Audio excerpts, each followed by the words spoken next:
इस वक्त अफगानिस्तान की सरजमीन पर 26 के करीब या 27 बैन अवी दहशतगर्द तंजीमें मौजूद हैं। मुख्तलिफ 18 कोई 27 चेक पॉइंट्स या पोस्ट बता रहे हैं कि एक ही वक्त में एक ही नौयत के हमले उन्होंने किए और उनको सपोर्ट बैक हासिल थी हिंदुस्तान की।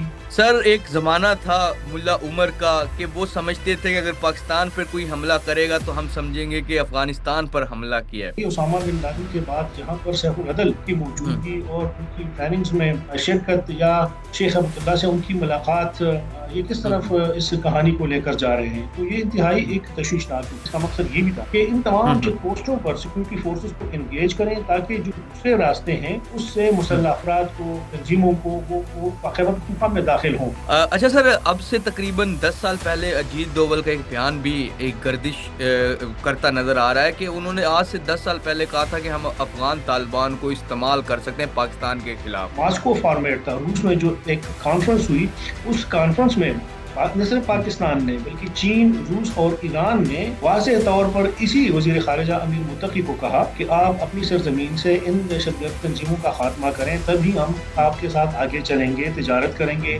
नहीं तो फिर आप खतरनाक नताइज के लिए तैयार हो जाएं। क्या पाकिस्तान की एज अ स्टेट के तौर पर जो पॉलिसी है वो अभी भी सॉफ्ट रहेगी अफगानिस्तान के खिलाफ, या इस दफा हार्ड पॉलिसी के साथ निपटा जाएगा और क्लीन किया जाएगा जो दहशतगर्दी करने की कोशिश करेंगे पाकिस्तान की सरहदों पे? बहुत ही एक हार्ड स्टेट के तौर पर या पॉलिसी अपनाने की जरूरत है।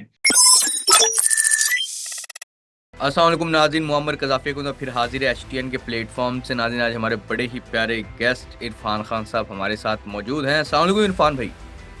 जी वालेकुम सलाम। सर, एक ज़माना था मुल्ला उमर का कि वो समझते थे कि अगर पाकिस्तान पर कोई हमला करेगा तो हम समझेंगे कि अफ़गानिस्तान पर हमला किया है।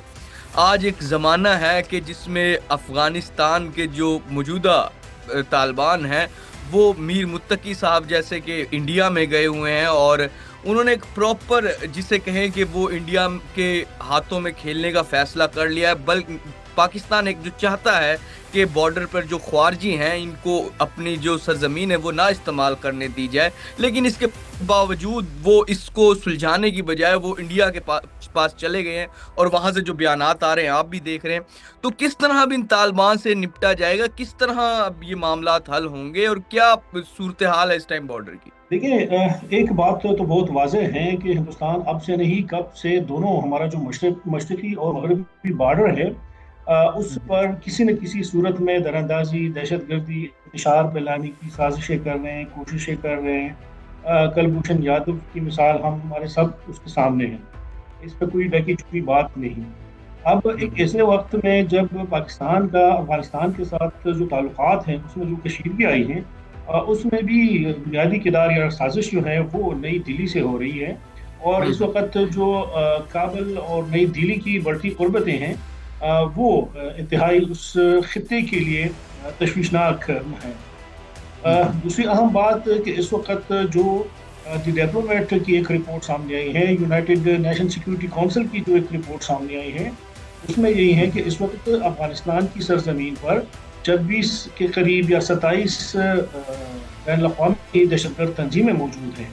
उसमें अलकायदा है, उसमें ISKP है, उसमें कलदम TTP है, उसमें तुर्किस्तान इस्लामिक मूवमेंट है जो चीन के लिए एक इंतहाई खतरा है। तो अब उनका हवाला उन यूनाइटेड नेशन सिक्योरिटी काउंसिल ने दिया है और 12 उनको कहा गया है कि आप क्या इस खित्ता, ये जो सरजमीन है, ये न सिर्फ पाकिस्तान बल्कि दीगर ममालिक की सिक्योरिटी के लिए एक संगीन खतरा है। और जो दोहा एग्रीमेंट हुआ था उसमें ये वाज़ेह लिखा गया था कि अफगान तालिबान इक़्तिदार में आने के बाद अपनी सरजमीन किसी मुल्क के खिलाफ इस्तेमाल नहीं होने देगी। तो उन दोहा मुआहिदे की भी खिलाफ वर्जी हो रही है। उस पर अमेरिका का क्या रिएक्शन आता है अभी ये देखना है। और जो ISK हैं, ISKP या फिर अलकायदा है, बैन अवी तंजीमें, वो तो ज़ाहिर बात है कि फिर अमेरिका और उन ममालिक के लिए भी एक संगीन खतरा है। इस वक्त जो सूरत हाल है कि चंद रोज़ कबल जो अलकायदा के एक सरकर्दा रहनुमा हैं सैफुल अदल, उन्होंने नंगरहार का दौरा किया था और नंगरहार के दौरे से कबल उन्होंने इमारत इस्लामी जो इस वक्त अफगान हुकूमत है उनके सरबराह शेख अहमदुल्लाह से कंधार में मुलाकात की थी। और नंगरहार में उन्होंने फिर जो उनके तरबियती मराकज़ हैं वहाँ पर फिर उन्होंने बहुत टाइम गुजारा। तो ये एक इंतहाई तशवीशनाक सूरत हाल है कि उसामा बिन लादेन के बाद यहाँ पर सैफुल अदल की मौजूदगी और उनकी प्लानिंग्स में शिरकत या शेख अब्दुल्ला से उनकी मुलाकात, ये किस तरफ इस कहानी को लेकर जा रहे हैं, तो ये इंतहाई एक तशवीशनाक है। दूसरी अहम बात जो इस वक्त है यहाँ पर जब ये इमारत इस्लामी, उनके लोग भी एक सर सैफुल अदल कौन है, इसका भी थोड़ा सा क्लियर करता चलें, ये कौन है, कौन शख्स है ये नाज़रीन के लिए? मैंने जिक्र किया कि ये अलकायदा जो नेटवर्क है, अलकायदा उसके मरकजी सरकर्दा रहनुमा हैं, उनको बड़ी अहमियत हासिल है और तकरीबन सारा निज़ाम इस वक्त वो चला रहे हैं। तो उनकी अफगानिस्तान में मौजूदगी इस बात का इशारा है कि अलकायदा वहाँ पर कितनी मजबूत है। तो इसके साथ इस वक्त जो हम इमारत इस्लामी की बात करें, जो उन्होंने दरअंदाजी की कोशिश की, मुख्तलिफ 18 कोई 27 चेक पॉइंट्स या पोस्ट बता रहे हैं कि एक ही वक्त में एक ही नौयत के हमले उन्होंने किए और उनको सपोर्ट बैक हासिल थी हिंदुस्तान की। इस वक्त जो इमारत इस्लामी है वो अभी तकसीम है, उसमें 3 मुख्तलिफ ग्रुप हैं।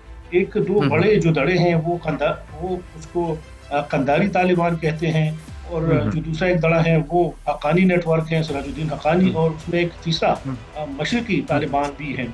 तो इस वक्त जो अमीर मुत्तकी साहब हैं जो हिंदुस्तान के दौरे पर हैं, उनका ताल्लुक कंदारी तालिबान से, और जो हक्कानी नेटवर्क है, सिराजुद्दीन हक्कानी हैं या उनके जो चचा थे जलालुद्दीन हक्कानी, वो हक्कानी नेटवर्क के सरबराह हैं। तो इनका आपस में भी इस पर बहुत ज़्यादा इख्तिलाफ चल रहा है कि आप हिंदुस्तान के साथ जाकर नई दिल्ली में बैठकर और ऐसे एक वक्त में कि वहाँ पर आप माहिदों पर दस्तखत कर रहे हैं, फिर इमारत इस्लामी पाकिस्तान या खैबर बलूचिस्तान के मुख्तलिफ चेकपोस्टों पर हमले करती है, तो ये तो वाज़ेह इशारा है कि आप लोग हिंदुस्तान के डायरेक्शन और उस पर चल रहे हैं कि मशरक़ी और मगरबी सरहद पाकिस्तान को इंगेज करें। इसका एक इतलात ये भी सामने आ रही है कि इसका मकसद ये भी था कि इन तमाम चेक पोस्टों पर सिक्योरिटी फोर्सेस को इंगेज करें, ताकि जो दूसरे रास्ते हैं उससे मुसल्लह अफराद को, तंजीमों को वो खैबर पख्तूनख्वा में दाखिल हों और मुस्तक़बिल करीब में वो फिर कोई दहशतगर्दाना सरगर्मियाँ या कार्रवाइयाँ यहाँ पर करें। तो अब ये बात बिल्कुल वाज़ेह हो गई है कि जो इमारत इस्लामी है वो जो माजी की के अफगान तालिबान थे और जो अब के हैं, तो वो उन्होंने अपनी राह जो है वो तब्दील कर दी है, उन्होंने अपना सिम जो है वो तब्दील कर दिया है। तो जो तारीख है वो यही है कि गुज़िश्ता 4 दहाइयों से ज़ायद अरसा जब सोवियत यूनियन का आया था, तो उसमें भी पाकिस्तान का मरकज़ी किरदार रहा। ना सिर्फ उधर अफगान तालिबान 1996 में उसको लाने में, लेकिन उसके साथ जो पाकिस्तान ने तकरीबन उस वक्त 40 से 60 लाख के अफगान मुहाजिरीन को यहाँ पर जगह दी, उनको अनाज दिया, उनके रहन सहन, तालीम, सेहत, ये तमाम उनकी सहूलियात का ख्याल रखा। तो एक बार फिर ये सूरत हाल बनती जा रही है कि अगर खुदा न खास्ता उस रीजन, उस खत्ते पर इस तरह का कोई वाक़या और नुमा होता है, तो ये वो फिर भी पाकिस्तान बर्दाश्त करेगा, क्योंकि ना तो ईरान उनको छोड़ने की पोजीशन में है। अभी हाल ही में ईरान ने 11 लाख गैर कानूनी अफगानी मुहाजिरीन को वापस भेज दिया अफगानिस्तान, और वो नहीं छोड़ रहे हैं, वो वीज़ा है उन्होंने बड़ी सख्त पाबंदियाँ उस पर लगाई हैं। दूसरी बात कि पाकिस्तान की 40 या 50 साल उनकी जो नेकियां हैं या जो उनके एहसानात हैं, उनका बदला उन्होंने बारूद की शक्ल में दिया, या उनको एक ऐसी अब अल्फाज सकते कि उन्होंने एक नमक हलाल नहीं किया। तो ये बहुत ज़्यादा संगीन एक इस वक्त सूरत हाल है।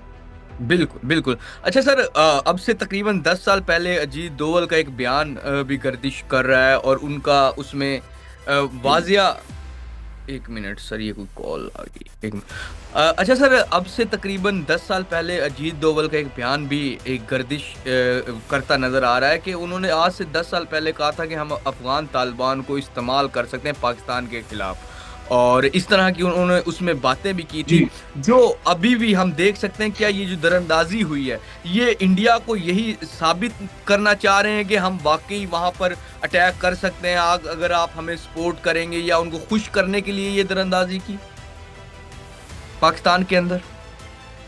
बिल्कुल ऐसा है جی بالکل ایسا ہے کہ وہ آپ یہ دیکھ لیں کہ ہندوستان جو ہے یا را جو ہے وہ افغانستان میں ہیومن ڈیولپمنٹ پہ کتنی انویسٹمنٹ کر رہا ہے؟ کوئی نہیں. ہوں افغانستان سے کتنے افغان باشندے ہندوستان گئے ہیں؟ ہوں ہوں وہ تعداد تو بالکل ایک بالکل لاکھ کی بھی نہیں ہے. وہ سارے پھر خیبر پختونخوا یا پاکستان کیوں آتے ہیں؟ ہوں اور ہوں اس کا کیا مطلب ہے کہ ہندوستان افغانستان میں 20 سے زائد قونصل خانے ہوں کھول رہی ہیں. ہوں اور ہوں اس بیان کا کیا مقصد ہے کہ ہم افغانستان کو ٹیکنیکل سپورٹ دیں گے. مطلب کہ بالکل وہاں پر اس وقت جو ایک فوڈ انسیکیورٹی کا مسئلہ ہے، وہاں پر روزگار کا مسئلہ ہے، وہاں پر ہوں ترقیاتی منصوبے نہیں ہیں. ہندوستان اس ہوں میں تو کوئی پیسے نہیں خرچ کر رہا، اس میں تو کوئی وہ نہیں کر رہا، لیکن براہ راست ان کو فنڈنگ کر رہی ہے ہوں کہ وہ پاکستان میں پھر دہشت گردی اور اس مقاصد کے لیے وہ استعمال ہو. تو ہوں اب انہوں نے جو اپنا ایک قبلہ تبدیل کیا ہے، اور ہوں اس وقت جو اس ریجن کی جو سیکیورٹی صورتحال بنتی جا رہی ہیں، چین جا رہا ہے، تو امریکہ کی بھی خواہش سامنے آئی ہے کہ باگرام ایئر بیس ان کو حوالے کیا جائے. اور ہوں حال ہی میں ایک 7-8 دن پہلے جو ماسکو فارمیٹ تھا روس میں، جو ایک کانفرنس ہوئی، اس کانفرنس میں نہ صرف ہوں پاکستان نے بلکہ چین، روس اور ایران نے واضح طور پر اسی وزیر خارجہ امیر متقی کو کہا کہ آپ اپنی سرزمین سے ان دہشت گرد تنظیموں کا خاتمہ کریں، تبھی ہم آپ کے ساتھ آگے چلیں گے، تجارت کریں گے، نہیں تو پھر آپ خطرناک نتائج کے لیے تیار ہو جائیں. تو اب یہ ہوں صرف پاکستان کا مسئلہ نہیں ہے. روس، ہوں چین اور ایران بھی پاکستان کے ساتھ کھڑے ہوئے ہیں. اور جو ہوں بھی آئندہ ہوگا، اگر امارت اسلامی یا افغان طالبان اپنی ان حرکتوں سے باز نہ آئیں، اگر پھر بھی انہوں نے ہندوستان کے ساتھ ہاتھ بڑھانے کی کوشش کی، تو میرے خیال میں کہ پاکستان کی طرف سے اتنا ریئیکشن آئے گا یا نہیں آئے گا. چین، روس اور ایران جو ہیں اس کی طرف سے زیادہ ایگریشن دیکھنے کو مل رہی ہے. بالکل بالکل. اچھا سر، ہم نے ماضی میں بھی دیکھا اور ہماری جو اوور آل پالیسی رہی وہ افغانستان کے لحاظ سے بڑی سافٹ رہی. چھوٹے بھائی بڑے بھائی والا کانسیپٹ بھی سمجھا جاتا ہے پاکستانیوں کے درمیان کے، وہ چھوٹا بھائی، اس طرح کی بھی چیزیں ہوئی ہیں.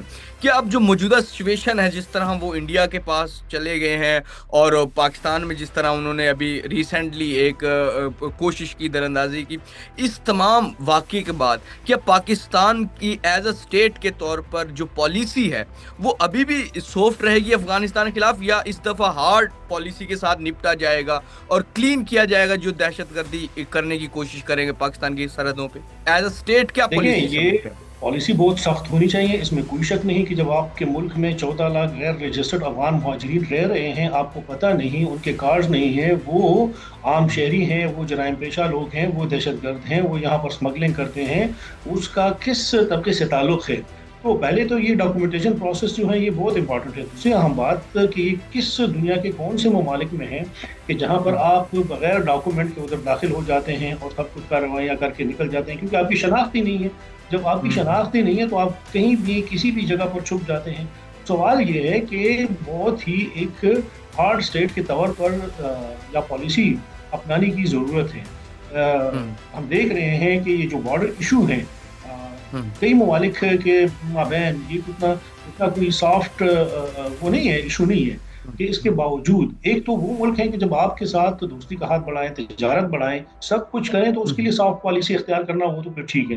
لیکن اگر جس ملک سے مسلسل دراندازی ہو رہی ہے، جس ملک کی سرزمین مسلسل پھر آپ کے خلاف استعمال ہو رہی ہے، تو اس کے لیے تو ظاہری بات ہے کہ سخت سے سخت پالیسی ہونی چاہیے. بالکل بالکل. ناظرین، عرفان خان صاحب ہمارے ساتھ موجود تھے اور پاکستان افغانستان کے معاملات پہ ان کی بڑی گہری نظر ہوتی ہے. سوچا کہ آپ لوگوں کو عرفان خان صاحب کے جو انالیسز ہیں وہ ویسے بھی بہت پسند آیا ہوگا اس شو میں.